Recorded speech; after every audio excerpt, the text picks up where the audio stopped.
Bonsoir. La psychopathologie, c'est la science de la souffrance psychique. Elle met en lumière des modes d'organisation psychique particuliers, de personnes qui, pour certaines raisons, adoptent des modes de pensée, des conduites qui les rendent différentes, dont elles souffrent, et pour lesquelles elles ne parviennent pas à trouver facilement les ajustements, les aménagements que chacun accomplit quotidiennement dans sa vie. Alors à partir de cette définition, je vous propose quelques remarques. D'abord, ces arrangements, comme j'aime à les appeler, ces aménagements que les personnes en souffrance ont du mal à réaliser, alors que d'autres les adoptent aisément. Ces aménagements, nous en faisons tous. Nous en inventons tous. Quelle que soit notre structure psychique, nos modes de pensée, nos conduites sont toujours des formes d'aménagement.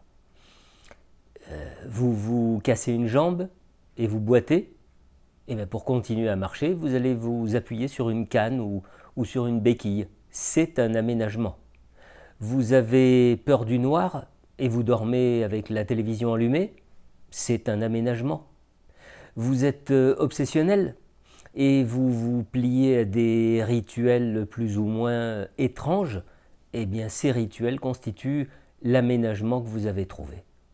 Donc, nous mettons tous au point des aménagements. Certains d'entre eux nous font souffrir, d'autres nous sont aisément supportables.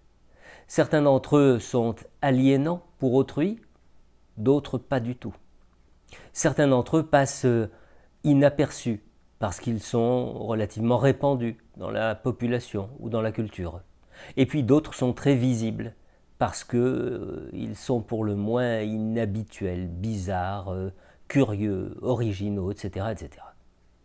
Cette première remarque me paraît essentielle parce qu'elle n'oppose pas des catégories de personnes quant à leur capacité ou à leur incapacité de trouver un aménagement plus ou moins stable.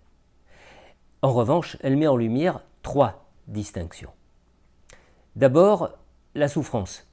La souffrance pour soi ou l'absence de souffrance.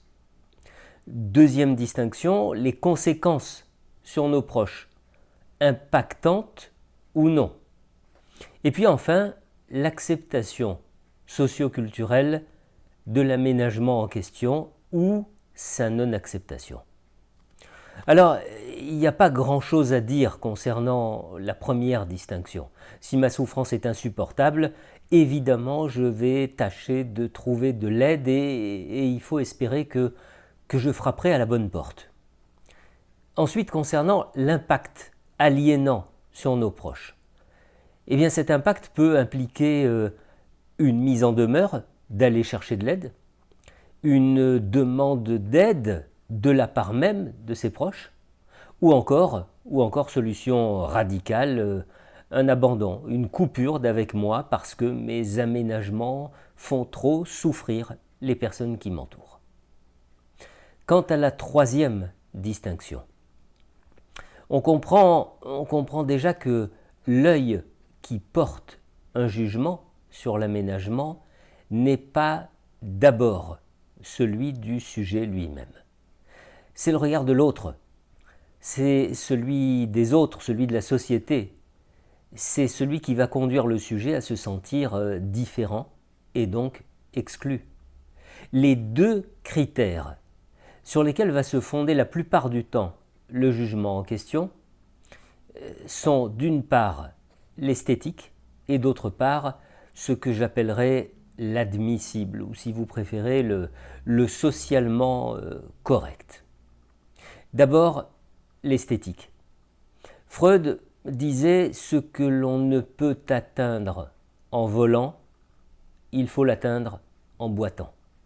J'entends dans cette phrase l'évidence d'une acceptation, celle de faire avec ce que l'on a, avec ses moyens disponibles, une acceptation sans jugement, du genre, c'est comme ça.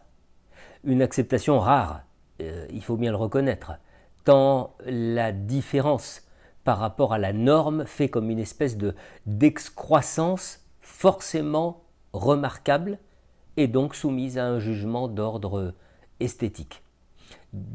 Boitez un peu trop fort et votre démarche sera jugée comme laide, stigmatisée que vous serez par rapport à une boiterie légère ou à une absence de boiterie. Dormez revêtu d'une combinaison de plongée parce que vous avez la phobie des acariens et on vous trouvera très probablement peu sexy, voire très étrange. Donc jugement à l'aune de l'esthétique. Et puis le convenable ou l'admissible, toujours en fonction de la norme du moment et de l'environnement socio-culturel. Souffrez de coprolalie aiguë et vous serez sans aucun doute montré du doigt, voire exclu de la plupart des milieux sociaux.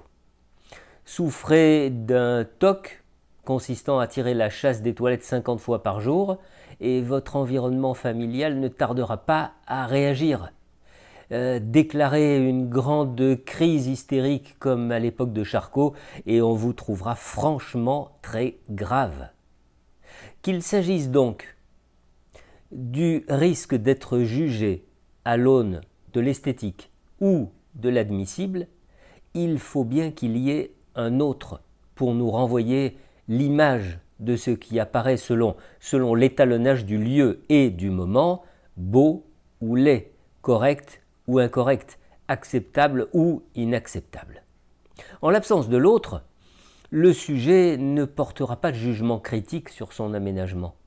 Soit il sera dans le ben c'est comme ça, soit l'environnement lui renverra le côté hors norme, anormal de son aménagement et le sujet tentera alors de trouver un meilleur aménagement, meilleur étant entendu comme acceptable par son environnement. Cette tentative de trouver un meilleur arrangement, réalisée dans l'isolement, ne pourra se faire que par l'effort, la contrainte, l'empêchement d'eux. Et souvent, ce que j'aime appeler l'hydraulique de notre économie psychique se manifestera alors et ce qui poussait l'apparition du symptôme s'orientera dans une autre direction, provoquant l'apparition ou le déplacement d'un autre symptôme, n'en déplaise aux intégristes des TCC. Fermons la parenthèse. Si cette tentative, en revanche, cette tentative autogène, conduit à un échec, alors le sujet en souffrance va se tourner vers le praticien de son choix et va entamer un parcours thérapeutique destiné à lui permettre d'inventer un autre arrangement. Les remarques que je viens de développer soulignent combien chaque époque, chaque milieu, chaque culture dessine d'une façon plus ou moins stricte les contours de la folie. Et partant du constat que l'homme est un animal grégaire, eh bien il demeure soumis au regard de l'autre auquel il ne peut échapper. C'est ça qui inhibe le névrosé. Se sentir regardé et donc forcément jugé, évalué. Le névrosé est aux prises avec un regard chargé de propriétés qui lui paraissent évidentes et obligatoires. Le calcul, l'évaluation, la condamnation. Il y a toute une clinique du regard sur laquelle je reviendrai dans d'autres séquences. Une clinique qui se penche sur les souffrances du comment je me vois, comment je me regarde, comment l'autre me regarde, et pas seulement.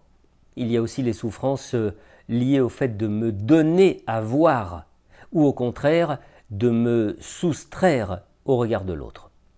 C'est l'attention de ceux qui vous regardent qu'il faut obtenir, ce regard qui me manque, ce regard que je désire et qui nourrit mon narcissisme. Mais si un regard me voit sans me regarder, alors c'est l'angoisse. Nous y reviendrons prochainement. À bientôt.